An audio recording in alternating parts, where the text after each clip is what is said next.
بسم الله الرحمن الرحيم الحمد لله رب العالمين والصلاة والسلام على أشرف الأنبياء والمرسلين محمد رسول الله صلى الله عليه وآله وصحبه وسلم تسليما كثيرا كثيرا فما بعد. My dear brothers and sisters, in our session on living Islam, we ask Allah subhanahu wa ta'ala Jalla Jalaluhu to enable us to live Islam with joy and with great satisfaction, knowing that that is the secret of success in this life and the next. The purpose of Islam is that it is lived by, and this is the benefit that comes from living Islam. I remind myself and you that, as I say all the time, the best form and the most powerful form of dawah is to practice Islam, is to demonstrate Islam. You are not doing it for anybody else, even though we use the term demonstrate and so on. You are not doing it for purposes of demonstration. You are doing it because you believe that this is the right way to live and because you want to please Allah subhanahu wa ta'ala. When somebody watches you, they see you, and inshallah, if you do that, if your practice and my practice of Islam is with sincerity, then it has an effect.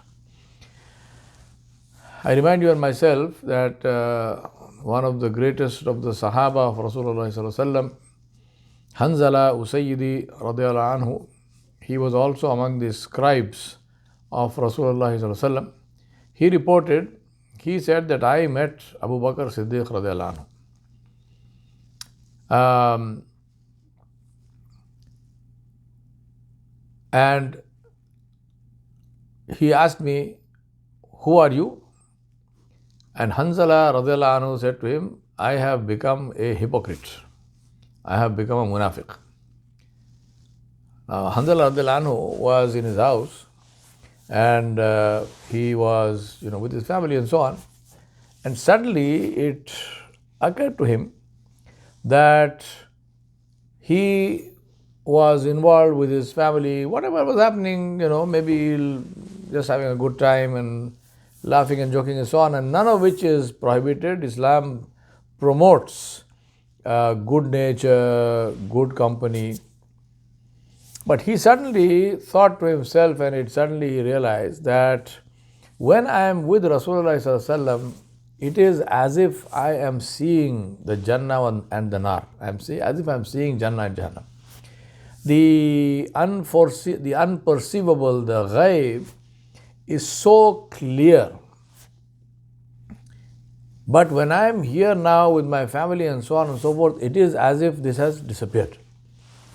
So he thought to himself that this change which is happening in his perception is a sign of nifaq, is a sign of hypocrisy. So he came out of his house in a panic because he wants to go to Nabi sallallahu alaihi wasallam and confirm to him, and he wants to put his spiritual problem before Rasulullah sallallahu alaihi wasallam. Before I continue with this story, may Allah bless you. I'm sure you have heard this story before. There is great benefit in repeating good things, so we repeat them. But the question I ask myself and I ask you to ask yourself is, what is our awareness of our spiritual health? And what is our concern about spiritual ailments? Many people tell us after the age of 40 or after the age of 50, you must always have an annual health check, complete head to toe. Make sure that you get yourself examined.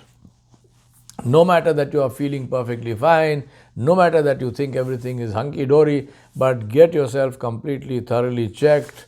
Everything, including your blood tests and whatnot, so that in case there is any life-threatening ailment, that this gets caught early so that you can treat it early.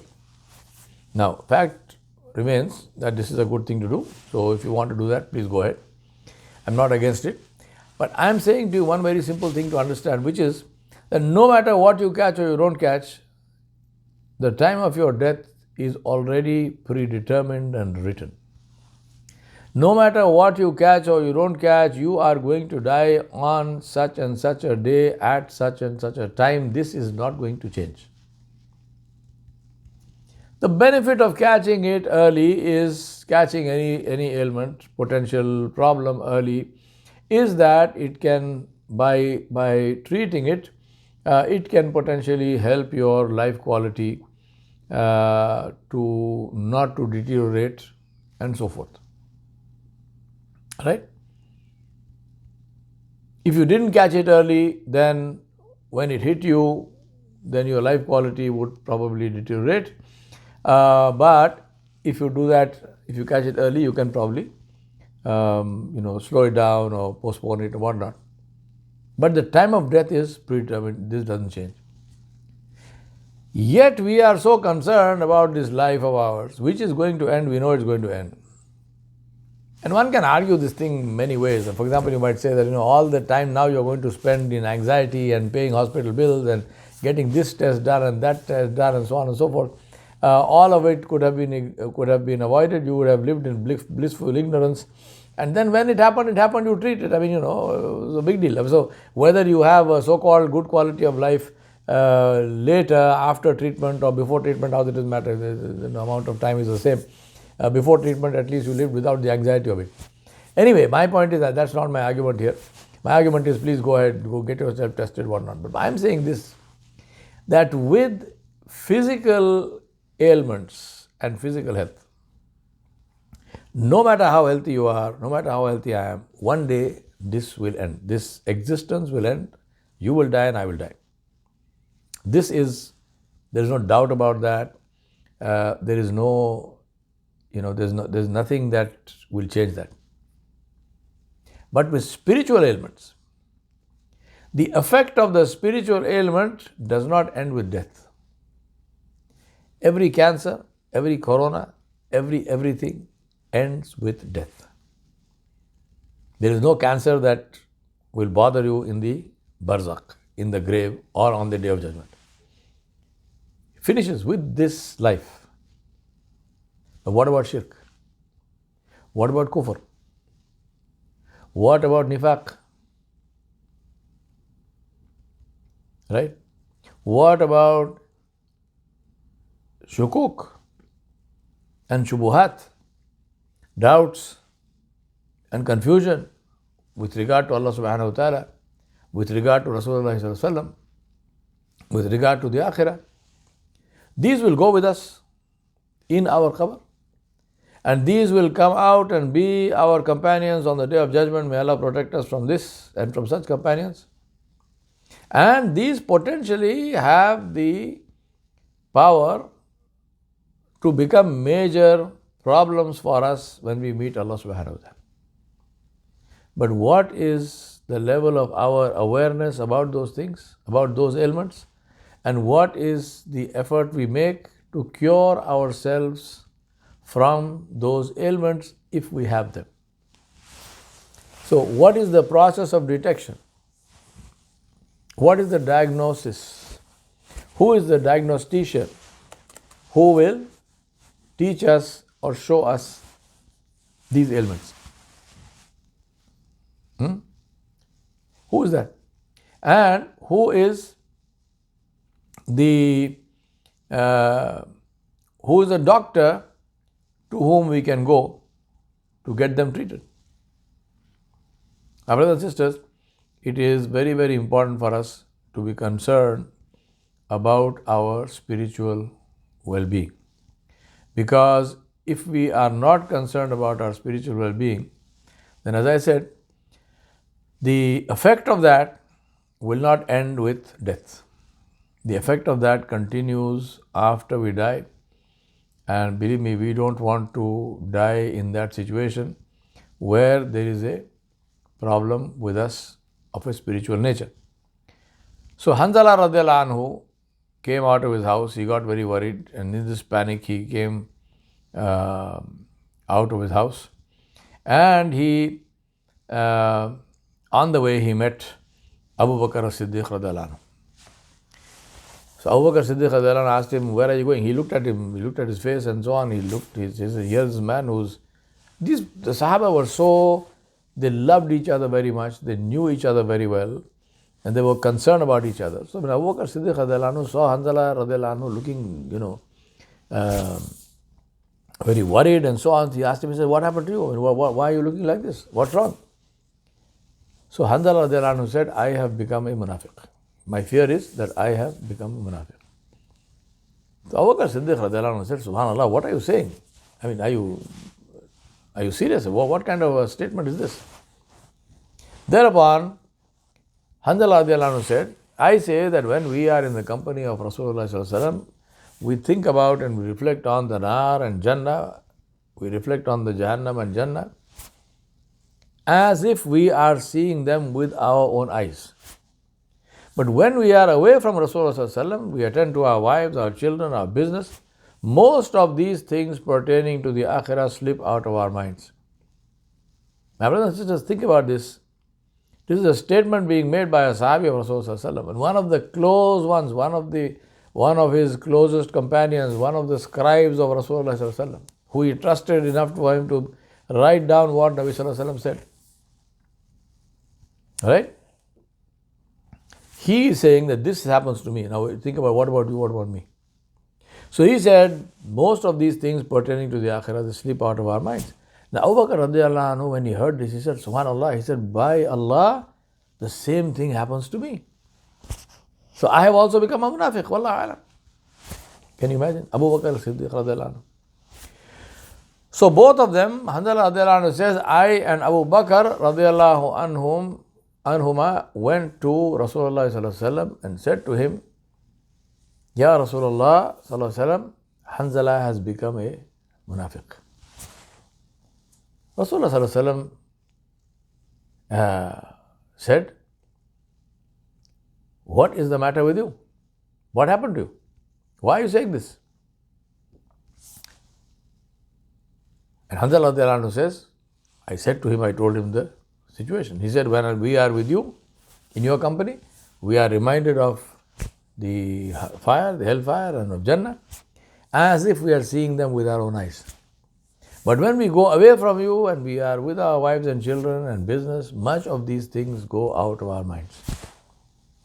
Thereupon, Rasulullah sallallahu alaihi wasallam, he said, by him in whose hand is my life, if your state of mind, your state of heart remains the same as it is in my presence, and you are always remembering Allah, busy in the remembrance of Allah, the angels, the malaika will shake hands with you in your beds and in your paths when you walk. But Hanzala, time should be devoted to worldly affairs and time should be devoted to prayer and meditation. And Nabi sallallahu alaihi wasallam said this 3 times. And this is a hadith in Sahih Muslim. Now, the thing that I want to remind myself and you is that when Rasulullah sallallahu alaihi wasallam is saying that if this state of constant awareness of Allah, and awareness is not just as dhikr as in subhanallah, subhanallah, subhanallah, but my mind is wandering somewhere else. No, this is completely and totally being aware of Allah subhanahu wa ta'ala's presence and glory and majesty to the extent that it is possible for a human being to be aware while doing my normal work and so on and so forth. Rasulullah sallallahu alaihi wasallam said, the malaika will shake your hands. And then he said, but time should be devoted to family and business and so on, to worldly affairs, and time should be devoted also to prayer. Now please understand, when Rasulullah sallallahu alaihi wasallam is saying that time should be devoted to worldly affairs, it does not mean during that time forget Allah. During that time no need to make dhikr. No. He is saying that there is no need for you to only do dhikr all the time, only be in salah all the time, only be in i'tikaf all the time. It is permissible for you also to take care of your family and your business and whatever else. This is permissible, this is good, you should do it. And also remember Allah subhanahu wa ta'ala. My brothers and sisters, it is very important for us to to remember this. And there are several ahadith like this, right? There is another one where there were 3 Sahaba who made a vow, they promised themselves. And they said that we will not get married and we will not do any work, we will not do any business, we will just have tawakkul on Allah, and if Allah wants to feed us, He will feed us. And they said that we will spend our entire time in the masjid in our worship. Now when Rasulullah heard this, he was displeased. So he called them and he said that I love Allah and I fear Allah and I have taqwa more than anybody else, more than you. But I am married and I spend time with my wives and I spend time in worldly affairs and I also spend time in ibadah. He said, I fast and I also eat. Because they made this vow, they said, we will only fast, we will not eat. Islam is the way, the path of the median path. Similarly, on the same context, there is another very beautiful hadith of Abu Darda al-Ansari radiallahu anhu and Salman al-Farsi radiallahu anhu. Now, Salman al-Farsi radiallahu anhu and Abu Darda radiallahu anhu were brothers. Rasulullah sallallahu alaihi wasallam made them brothers when Salman Farsi radiallahu anhu migrated to Medina. Abu Darda radiallahu anhu was from Medina. He was an Ansari Sahabi. And Salman al-Farsi radiallahu anhu was a Muhajir. So Salman al-Farsi and Abu Darda radiallahu anhu were made brothers. Now it was the beauty of this Brotherhood of Islam that this brotherhood was stronger and more close and more intimate and more informal than any real brotherhood or relationship by blood. Allah subhanahu wa ta'ala made them like that. Allah gave them this thing where they were so close to each other that today, even with our own brothers and sisters, we are not like this. May Allah protect us from ourselves. So Salman al-Farsi radiallahu anhu was living in the house of Abu Darda radiallahu anhu. So one day, Salman al-Farsi came home and he found Darda, the wife of Abu Darda radiallahu anhu, in a state which he didn't like the state, meaning that she was probably disabled and she she looked like she wasn't really taking care of her appearance and she didn't look as if she was very happy. So Salman al-Farsi obviously was concerned. So he asked her, he said, what happened to you? Why are you looking like this? Right? Is there anything wrong? What's the matter? So she said, your brother is not interested in me anymore. Who is his brother? Abu Darda radiallahu anhu, her husband. So she complained about her husband. She said that your brother is not interested in me anymore. Salman Farsi radiallahu anhu said, why do you say that? What's the evidence? She said, because he fasts all day and he prays all night and he doesn't look at me, he doesn't talk to me, he's not concerned about his family life. And so obviously he is not interested in me and so I'm unhappy. So Salman al-Farsi radiallahu anhu said to her, don't worry, I'll take care of this. So that afternoon, Abu Darda radiallahu anhu came home and it was time for the afternoon meal. So Abu Darda radiallahu anhu brought the food and he set out the food for Salman Farsi radiallahu anhu. So Salman Farsi said to him, come sit and eat. You also eat. He said, no, I am fasting. He said, no, what fasting? This is not Ramadan. This is a nafil fast you have. There is no need to fast. Come sit and eat with me. So Abu Darda said, look, I am fasting. He said, I don't care. If you don't eat, I will not eat. So now he put pressure on him. So Abu Darda radiallahu anhu broke his fast. He came and he sat and ate with Salman Farsi radiallahu anhu, and obviously he was unhappy about this. Then that night, both of them were sleeping. Maybe it was one big room or something. So there was Salman Farsi radiallahu anhu's bed and Abu Darda radiallahu anhu's bed. So when they lay down to sleep, Abu Darda radiallahu anhu got up. So Salman Farsi said to him, "Where are you going?" He said, "I'm going to pray tahajjud." Salman Farsi said, "This is not time for tahajjud. Sit down." He said, "Lie down, go to sleep." He said, "We just prayed Isha and came. What tahajjud do you want to pray now?" He said, "Go, sleep." Abu Darda radiallahu anhu said, "Look, this is zulm on me. What kind of thing is this? I want to pray, you stop me." He said, "Yes. There is no need. Sleep." So Abu Darda radiallahu anhu lay down for a while, and Salman Farsi also lay down. And then after a little while, Abu Darda radiallahu anhu thought that maybe, okay, Salman Farsi has gone to sleep. He started to get up. Salman Farsi said, "Where are you going?" So Abu Darda radiallahu anhu said, "What is this?" He said, "I'm going to pray." He said, "No, there's no time for prayer." He said, "Sleep. This is not time for prayer. Sleep." Now this happened a couple of times. And finally, maybe about an hour or something before Salatul Fajr, last third of the night, Salman Farsi radiallahu anhu also got up, Abu Darda radiallahu anhu also got up. They made wudu, they prayed tahajjud. And then, time for Salatul Fajr, they went to the Masjid An-Nabawi Sharif to pray with Rasulullah sallallahu alaihi wasallam, Salatul Fajr. Now Abu Darda radiallahu anhu was very irritated with this whole behavior. So Rasulullah sallallahu alaihi wasallam, it was his habit, after Salatul Fajr, he would turn around and he would sit and he would ask people if anyone had seen a dream, and Nabi sallallahu alaihi wasallam would interpret those dreams. And in some cases, Rasulullah sallallahu alaihi wasallam used to give them, some advice and so on.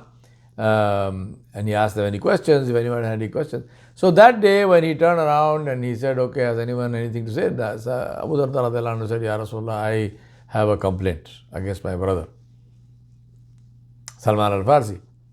So Rasulullah sallallahu alaihi wasallam said, "What complaint?" He said, "Ya Rasulullah, when I am fasting, he does not let me fast. When I want to pray, he doesn't let me pray in the night." So Rasulullah sallallahu alaihi wasallam said, "Explain, what is the situation?" He said, "No, I have decided that, I must dedicate my life to Allah subhanahu wa ta'ala. So I am fasting every day, and I worship Allah subhanahu wa ta'ala the whole night, every night.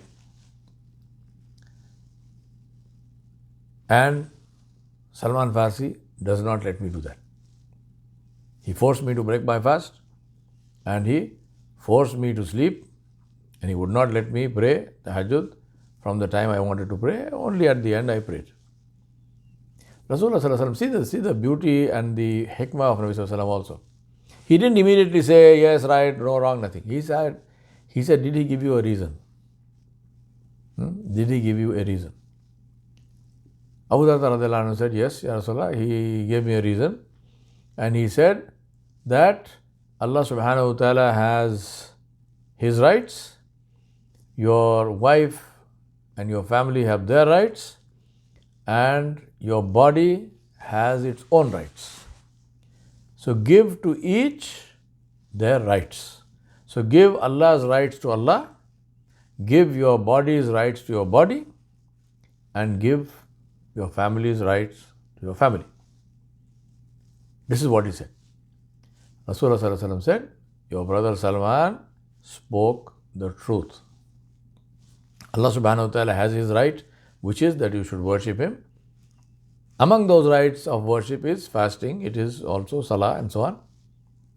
Your body has a right, meaning your body needs food, your body needs rest, your body needs sleep.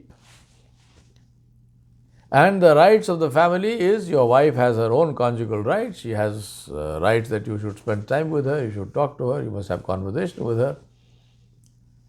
You must find out about her, how she is doing, what and so on and so forth. Your children, if you have children, all this, so they have their rights. So give to each their rights." Right? Now, apart from, of course, this beautiful narration, the beautiful story of this brotherly love of of the Sahaba Ridwanullahi alayhim ajmain that they had for each other. We ask Allah subhanahu wa ta'ala to enable us to develop these kinds of beautiful relationships where we love Allah subhanahu wa ta'ala and we we fulfill the rights of Allah subhanahu wa ta'ala as well as the rights of all those who are in contact with us. The point I want to make here is that if you look at this, there are two very important things that come to mind. One is the issue with the hadith that I mentioned to you, the story of Hanzala radiallahu anhu and what he said and what his concern was. Now, this draws home and underlines the importance of being concerned about our spiritual welfare, right? Not just live life like an animal where we are only concerned about the physical part of it. So we have a lot of focus on going to the gym and doing exercise and eating so much of carbs and so much of protein and so much of fats and more and this and keto diet and intermittent fasting and God knows what, all of this. And as I said, I am not against any of this. All of this is good, alhamdulillah. There is nothing romantic about looking like a pregnant cow, right? So by all means, take care of yourself. Look well, be strong, do exercise, be active. All of these things are eminently good, alhamdulillah. But remember that even more important, not equally important, even more important, is to be spiritually well. The ruh is even more important than the body. Not even equally important, even more important. Because the ruh continues, the ruh goes with us. The body ends here. So it's even more important.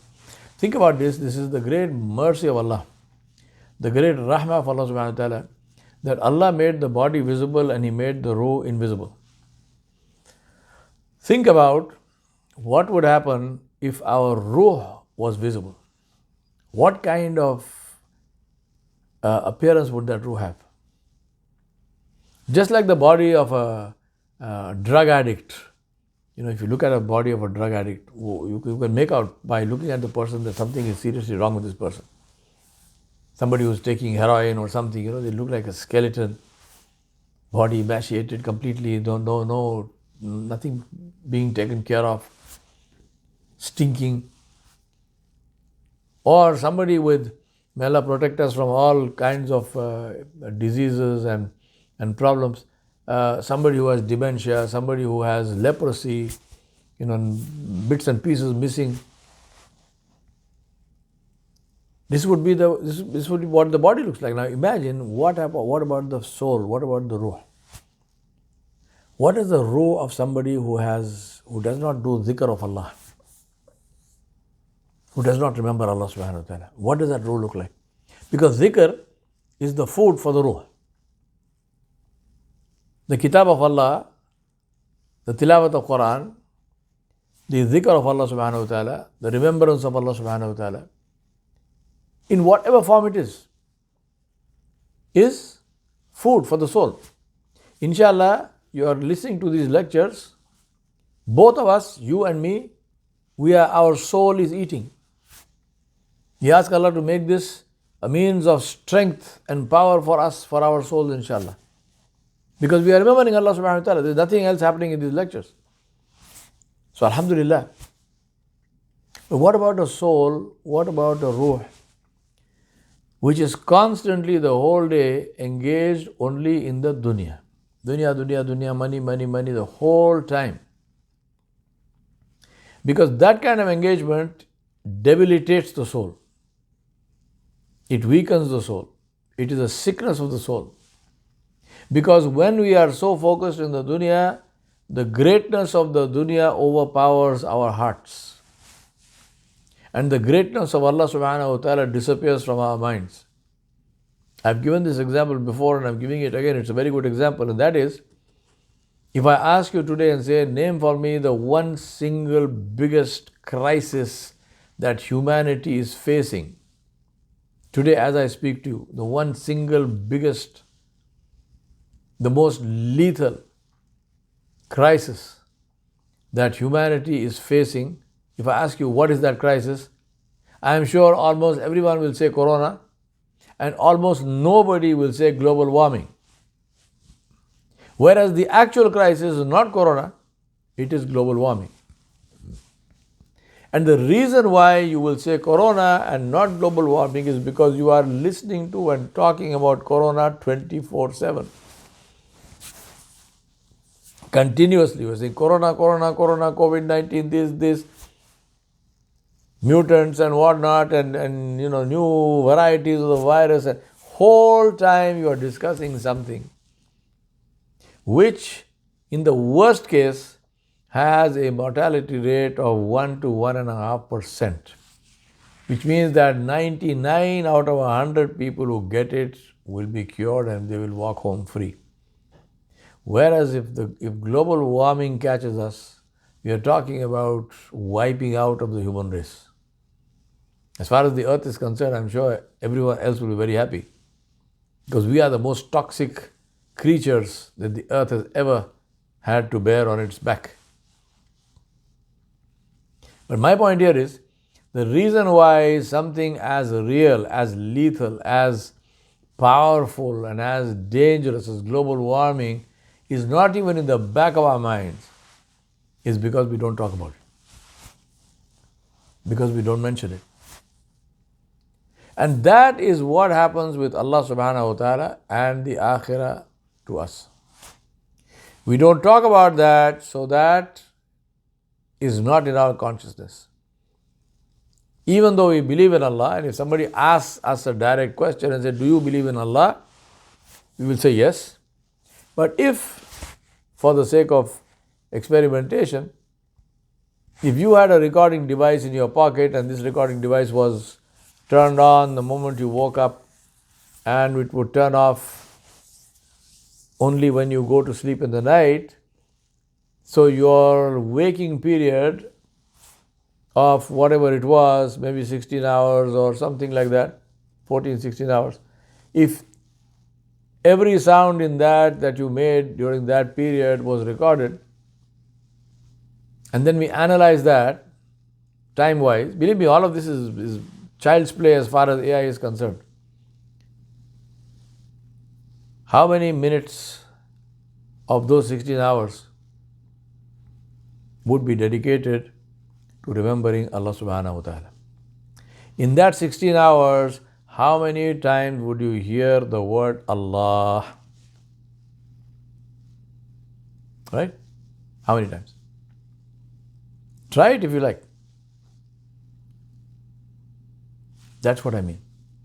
And then do further analysis and say, how many times would you mention economy? How many times do you mention money? How many times do you mention politics? How many times do you mention football? How many times do you mention basketball? Do an analysis. Do a complete analysis of all the things that you have been talking about in your waking day, and you will have an idea of exactly how important Allah subhanahu wa ta'ala is to us. La hawla wa quwwata illa billah. My brothers and sisters, the reality of life is, whether we like it or not, whether we consider Allah subhanahu wa ta'ala to be important or not, Allah is important, Allah is real, and Allah subhanahu wa ta'ala is the one to whom is our return. Right? So, what is our plan? Here, we are seeing stories of the Sahaba, Ridwanullahi alayhim ajmain, where Hanzala radiallahu anhu is so concerned because the level, he is not saying I completely forgot about the akhirah, no. He is saying the way we visualize, the way we remember, the way we talk about, the way we feel about the akhirah, when we are in the presence of the blessed company of Rasulullah Sallallahu Alaihi Wasallam, and what happens to that when we go home, there is a difference. He doesn't say that, when I am home, I never mention Allah. No. What about our case? What about our case? And the other example also which I gave you, yes, there is a scope for, and it is important to spend time with our families, to spend time on ourselves, focus on our own health and so on and so forth, to spend time in our businesses and in our employment so that we can create something useful and worthwhile. We can help the world, we can help ourselves, we can help our society, we can help our neighbors. But constantly throughout that, like we breathe, we remember Allah subhanahu wa ta'ala Jalla Jalaluhu. Just like the breath. Allah, Allah, Allah, Allah. Inhale, exhale.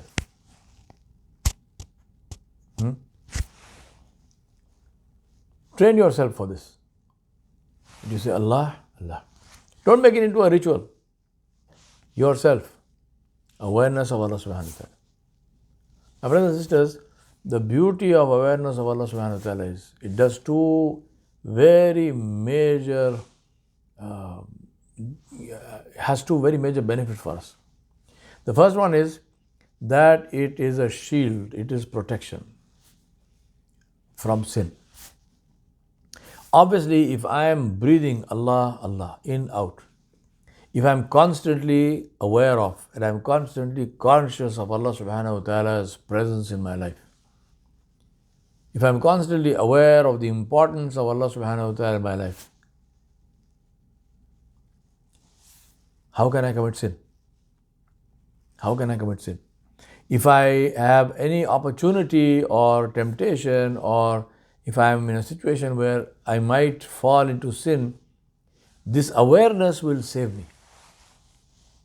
I cannot be using profane language.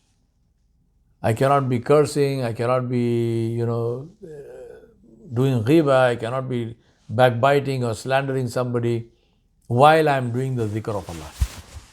Right? And so on and so forth. So, as long as I remember Allah subhanahu wa ta'ala, the biggest benefit is that we can say, Alhamdulillah, Allah will keep me safe from sin. So, first big benefit. Second big benefit is that it gives me confidence. It takes away my fear, takes away my depression, takes away my stress.